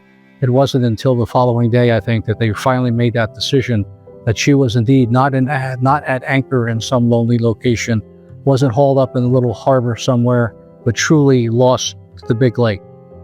This is the Mariners' Church of Detroit, just a few paces from the riverfront where the Edmund Fitzgerald frequently steamed through. The following morning, as the missing freighter made front-page headlines around the Great Lakes, Reverend Richard Ingalls held a silent prayer service alone for the souls of the 29 men who appeared to have been lost on the Fitzgerald. After his prayers, he rang the church bell 29 times, once for each man. The media picked up on this story, and this became an annual tradition for the Mariners' Church, which told 29 times every year to remember the victims. But it was a song written by legendary Canadian folk musician Gordon Lightfoot, who thrust the story of the disaster into the spotlight of pop culture and solidified the memorial bell tolling as a key part of the Edmund Fitzgerald's legacy. You may have noticed a few lines of this song sprinkled into this documentary. He wrote the wreck of the Edmund Fitzgerald as the story was still unfolding, with investigations still pending. He did his best to maintain historical accuracy, but that's hard to do when the history wasn't even finished yet. It was written and recorded within about a month of the disaster, being released the following August in 1976. It charted at number 1 in Canada and number 2 with Billboard in the United States, becoming the second most successful song of his career. When Gordon Lightfoot died in 2023, he was remembered alongside the 29 dead of the Edmund Fitzgerald, the bell tolling a 30th time in Gordon's honor. As the investigations into the disaster concluded, recommendations were made to the Coast Guard, Lake Carriers Association, and other operators on the lakes. Many of these recommendations were accepted and put into practice. Location tracking systems were placed on each ship, and survival suits were placed in every crew cabin. The U.S. Coast Guard also increased the minimum amount of freeboard needed on freighters. Prior to the disaster, there wasn't a single weather buoy on Lake Superior. Now, there are 57. There were policy changes, but there were also attitude changes. Captain McSorley of the Edmund Fitzgerald was a daring captain who happily braved the worst storms with his ship. This was a fairly common bravery among many of the captains at the time. But after that, the captains and crew had been humbled. You changed the culture of the crews. Previously, the culture of the crew and the culture of the company was get the cargo through. Blow through the storm. You're going to make it. It's going to be rough, but you're going to get the cargo on time to where the Fitzgerald was going, Zug Island and the Detroit River. That was a huge cultural change that had to occur. And now, if the weather is gone south, if it's going to be a storm out there, the ships ain't leaving port. Or if they are, they're hugging the coast for greater shelter. That reaction now has occurred within the Great Lakes community. In the words of Joe Warren, a deckhand of the Arthur M. Anderson when the Fitzgerald sank, quote, "When a gale came up, we dropped our anchors. We dropped our anchors because we learned that the big ones could sink." In the years leading up to the wreck of the Fitzgerald, a big freighter went down every 10 or so years. But after the Fitzgerald, when practices improved, there thankfully has not been one since. Sadly, as always, it takes a disaster for us to learn. Edmund Fitzgerald, the man for whom the ship was named, was still alive and retired at the time of the disaster. He was absolutely devastated by the news, and even though his family tried to get him to stay home, he insisted on attending the memorial services for the victims lost. He passed away 10 years later, never fully recovering from what had happened. Nearly every maritime museum in Michigan and Wisconsin has at least some reference to the Edmund Fitzgerald, a model, a painting, or some sort of memorial, but there are a few museums around the Great Lakes with a tangible connection to the disaster. The most known is the Great Lakes Shipwreck Museum at Whitefish Point, Michigan. My name is Bruce Lynn. I'm the Executive Director of the Great Lakes Shipwreck Museum. The Shipwreck Museum itself is located at Whitefish Point in Michigan's eastern Upper Peninsula, and we're roughly 17 miles southeast of where the wreck site of the Edmund Fitzgerald is. We're inside the main museum gallery of the Shipwreck Museum, and as you look around, one of the main exhibits that people tend to gravitate to is that of the Edmund Fitzgerald that we have right over here. The centerpiece of this museum is the bell of the Edmund Fitzgerald. This was recovered on an expedition to the wreck in 1995. A replica bell was left on the wreck with the names of all 29 victims engraved on it, but the original was brought to the surface, preserved, and ultimately entrusted to the museum. The bell itself is the centerpiece of the Great Lakes Shipwreck Museum, and it's right over here. That was recovered in 1995. It actually broke the surface on July 4th, 1995. The following year, 1996, it was on exhibit as the centerpiece of the museum, and it has been the centerpiece ever since. The museum is located at the old Whitefish Point Lighthouse and Life-Saving Station, making use of the old buildings and putting them to use to tell the story of life-saving on the Great Lakes, as well as other shipwrecks in the area. Shipwrecks represented here, we go back as far as 1816. We have a shipwreck called the Invincible. There's probably a lesson there. Don't name your ship Invincible. You're almost bound to get into trouble. Some statistics tell us there's over 6,000 shipwrecks on the Great Lakes. Other statistics might tell us there's about 10,000 shipwrecks. Interesting fact, right in the area of Whitefish Bay and Whitefish Point, we have over 200 shipwrecks right in this area alone. So we have different examples of these shipwrecks in here. We have different artifacts that represent these stories and a number of artifacts from these various shipwrecks that are represented as well. So we have a number of artifacts from the Edmund Fitzgerald inside of this exhibit case. There was a gentleman, commercial fisherman by the name of Jim McDonald that lives over in Ontario. And on November 11th, 1975, the next morning after the Fitzgerald sank, and in Jim's words, you can't imagine how calm Lake Superior was that next morning. It could go from 80 and 90 mile per hour winds, 30, 35 foot waves, to the next morning, it's like a mill pond. Glassy smooth. He said it was unlike anything that he'd ever seen before. But inside this case, we have a number of artifacts. Jim and his crew was able to recover some of the life rafts, life rings, life jackets, that type of thing, but also some of the items you see here, which would have been inside the lifeboats and life rafts. So a number of artifacts he recovered, and he donated them to the Shipwreck Society. A memorial stands at the museum just by the beach. From this point, a mere 17 miles out on the lake, the wreck of the Edmund Fitzgerald lies. This isn't the only maritime museum with items relating to the Fitz. The SS Valley Camp Museum ship in Sioux City, Michigan, right by the Sioux City locks, has both lifeboats recovered from the waves when the Fitzgerald went down. The ferocity of the sinking and the viciousness of the seas is visibly apparent as the boats are battered.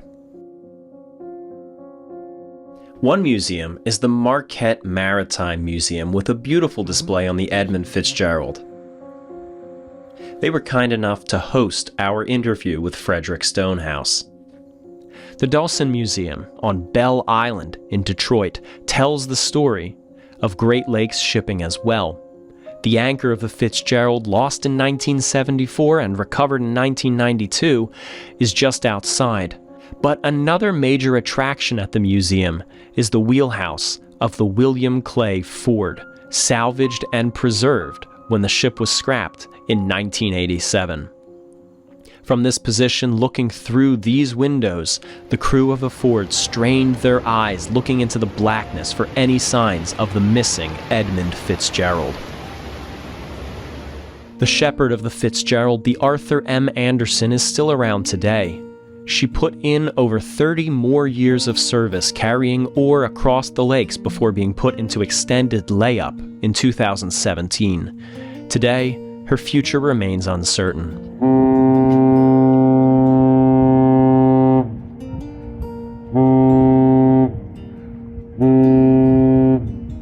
You feel something about your ship, Tom. I don't know how to describe it. It's almost like it's got a soul.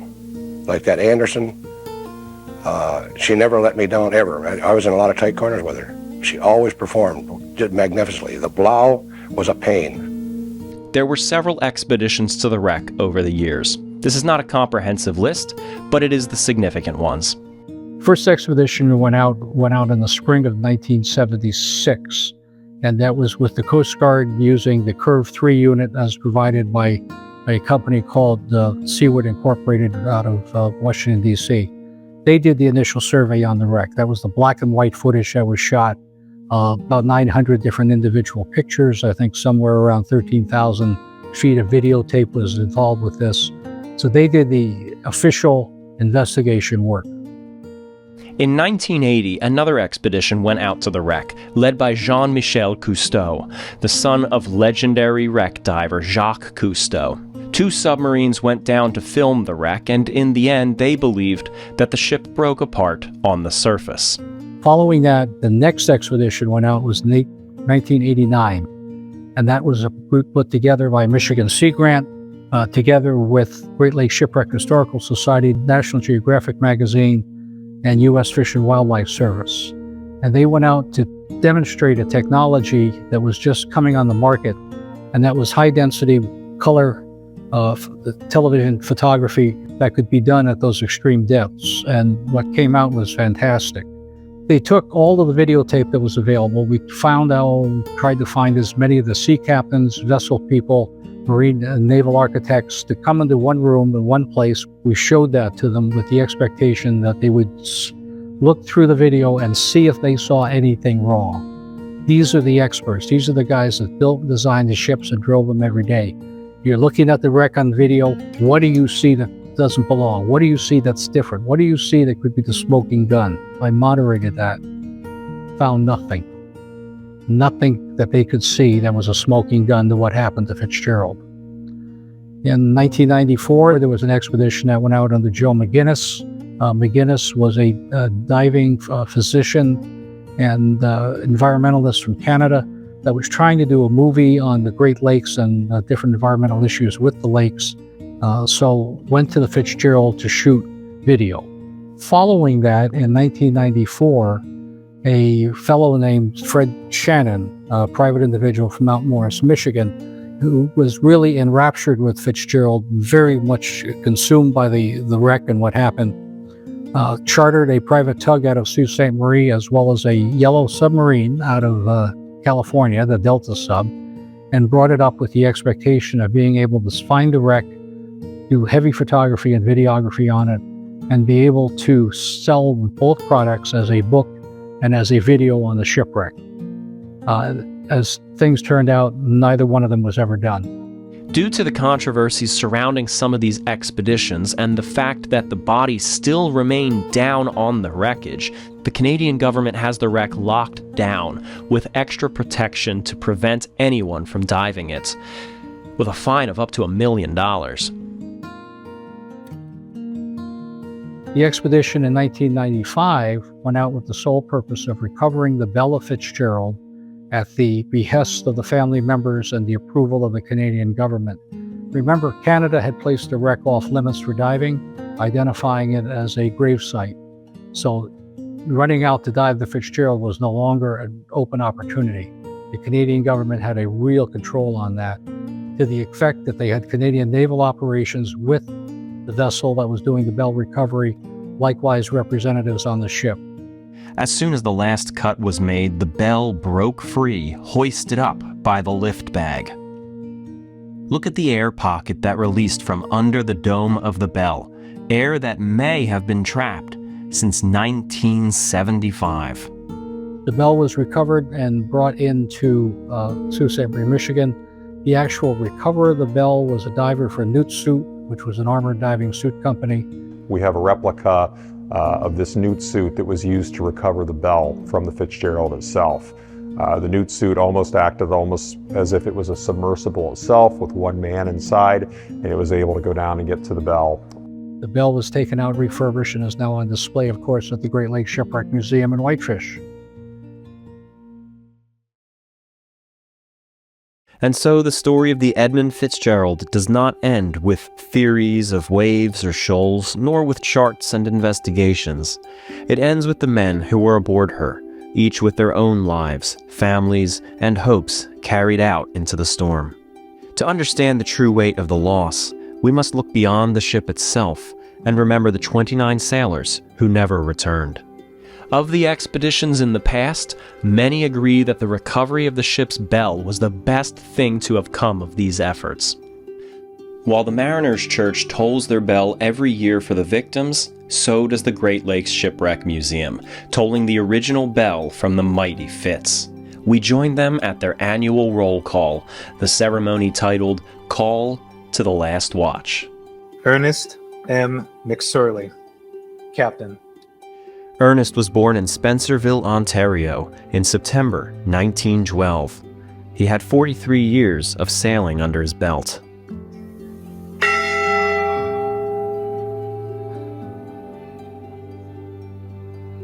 John H. McCarthy, First Mate. McCarthy was 62 years old.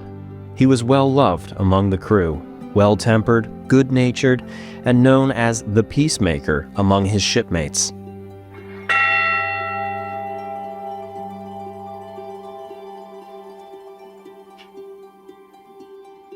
James A. Pratt, Second Mate. James Pratt was 44 and from Lakewood, Ohio. In addition to being the second mate aboard the Fitzgerald, he was a husband and a father.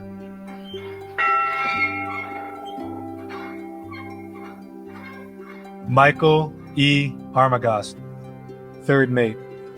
Michael was 37 and from Iron River, Wisconsin.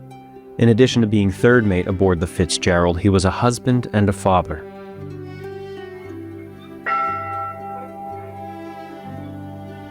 John D. Simmons, wheelsman.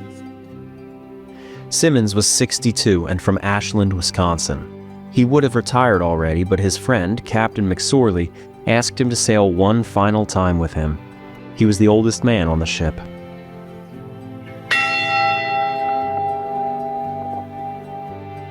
Eugene W. O'Brien, wheelsman. Eugene was 50 and from Toledo, Ohio. He was a father and quite fond of casinos. He was known as the Great Lakes Gambler.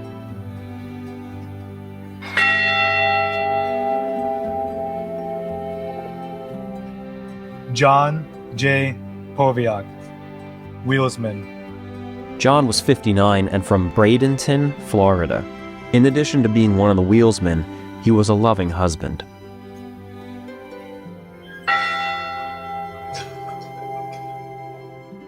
Thomas D.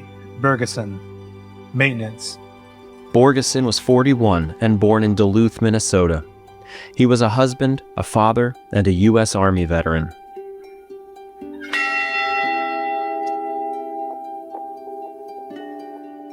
Ransom E. Cundy, watchman. Ransom was 53 from Superior, Wisconsin, the ship's final port of call. He'd been sailing for around 30 years. Before that, he served in the United States Marine Corps, a veteran of the Battle of Iwo Jima.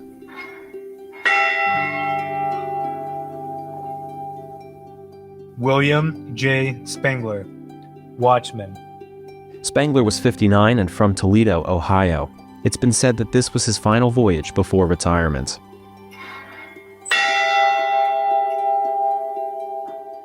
Bruce L. Hudson, maintenance. Bruce was 22 and from North Olmsted, Ohio. He was a Boy Scout, a musician, and planned to study journalism.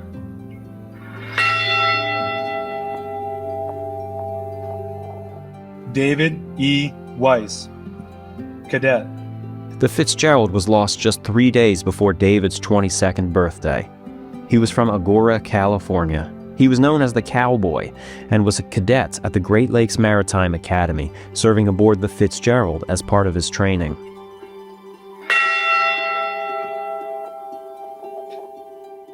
Robert C. Rafferty, steward. Robert was 62 and from Toledo, Ohio. He was a father and a husband who missed his home. He intended to retire before this trip, but stayed on to fill in for his friend, who was in poor health. Alan G. Coleman, second cook. Alan was 43 from Washburn, Wisconsin. He was a husband, father, and a U.S. Army veteran. It seems that he was also not meant to be on this voyage, but was brought on to fill in for the Fitzgerald's usual cooks.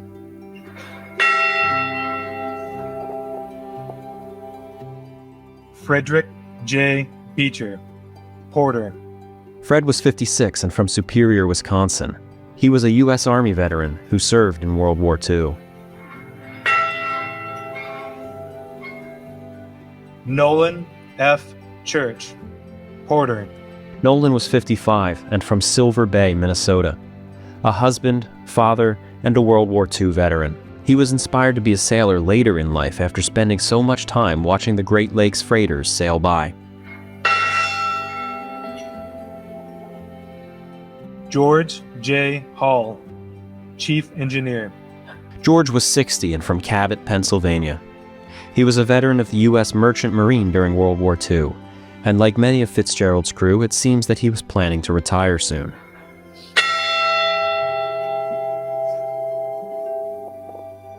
Edward F. Bindum, assistant engineer. Edward was 47 and from Fairpoint Harbor, Ohio.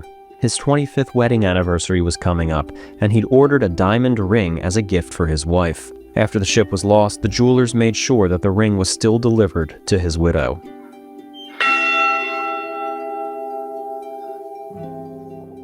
Thomas E. Edwards, second assistant engineer. Thomas was 50 and from Rutherford County, North Carolina. He was a loving husband. Carl A. Heckel, watchman.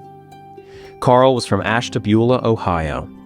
At 20 years old, he was the youngest crew member on the ship. He was working on the Fitzgerald to save up for college. He loved music and wanted to be the leader of a band. Mark A. Thomas, maintenance. Mark was 21 and from Richmond Heights, Ohio. He was thrilled to become a mariner and enjoyed his time aboard the Fitzgerald.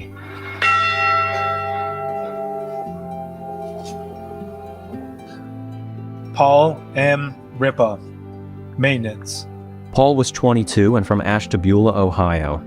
He was serving aboard the Fitzgerald to earn money for college. He planned to study nursing at Kent State.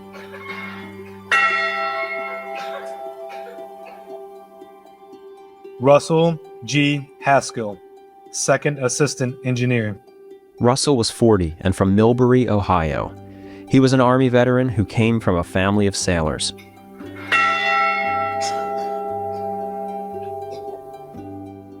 Oliver J. Champeau, third assistant engineer. Oliver was 41 and from Sturgeon Bay, Wisconsin. He was a husband and father who signed up for the Fitzgerald to help pay for their new home.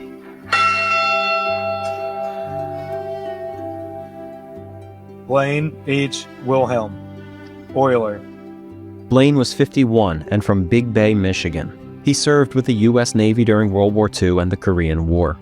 He was a husband and father, and his first grandchild was born 4 days after the ship was lost. Ralph G. Walton, oiler. Ralph was 58 and from Fremont, Ohio.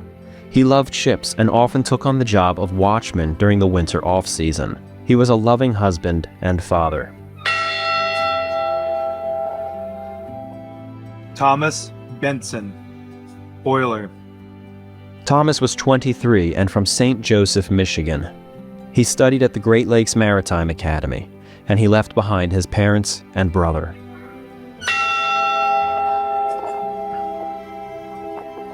Joseph W. Mays, maintenance.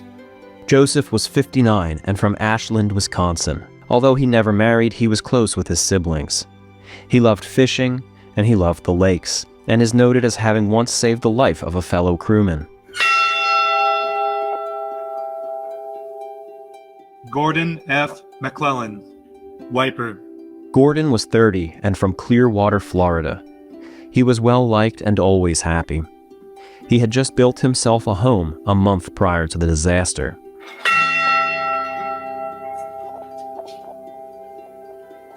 Together, these 29 names form more than a roll call of the dead.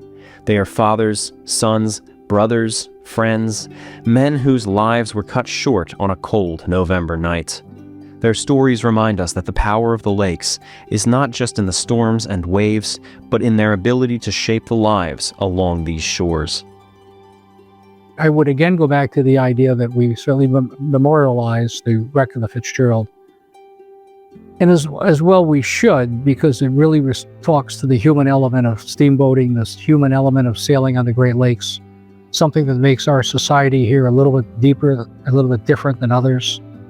I contend all of us of a certain age remember where we were when John Kennedy was shot. By the same token, people in the Great Lakes that have been here any amount of time know where they were when they heard about Fitzgerald. It's something that's kind of seared in your guts a little bit. By the same token, if you walk into any classroom of grade school children and you ask them for 2 shipwrecks, name 2, they'll give you Titanic. They won't know much about it, but they'll give you Titanic and they'll give you Fitzgerald, and they'll know maybe a little bit more about it. That's remarkable that we have a region that has such a connection to this particular shipwreck.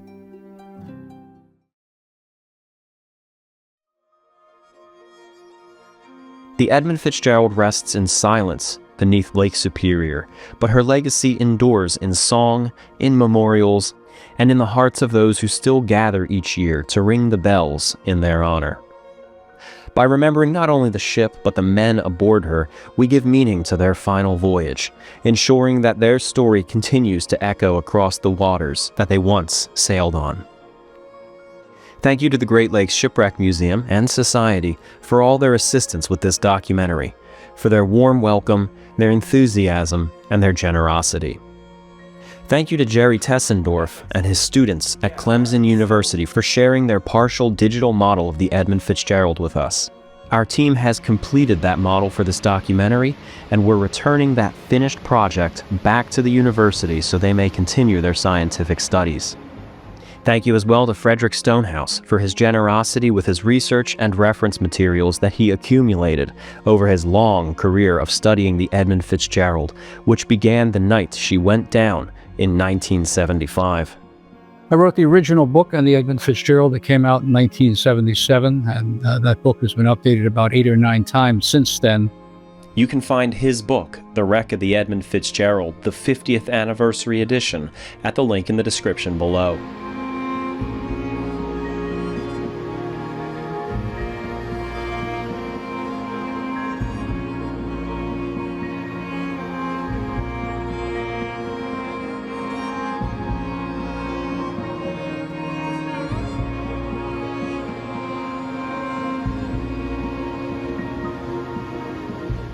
And finally, thank you to my supporters on Patreon for helping to make this documentary happen.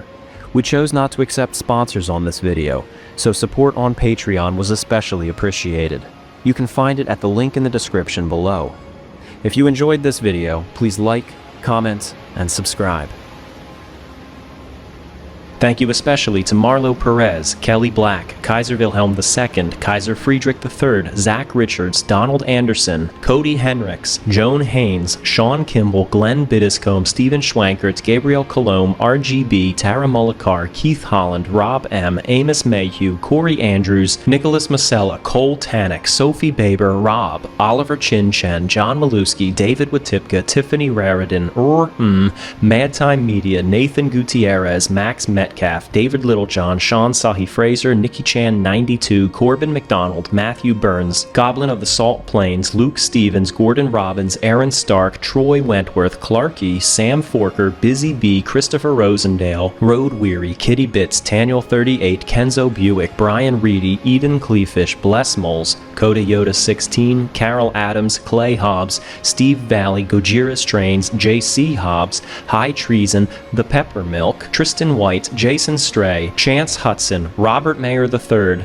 Jordan Page, The Handler, Georgia T., Drew Shelton, Craven Moorhead, Jennifer and Sarah Vaughn, Ben Reese, Kenneth Hendricks, Aaron Prochaska, David Douglas, Alan and Modesta Charlone, Eric Castle, Lottie Katz, Jean Kennedy, Lilia Bean, Bianca Signorini, Greg The Fox Bauer, Jeffrey Gautier, Tim C., Paul Bowman, Hope Harvey, Heidi Geldian, GamerChick42, Jennifer Robinson, and Ezra Noster.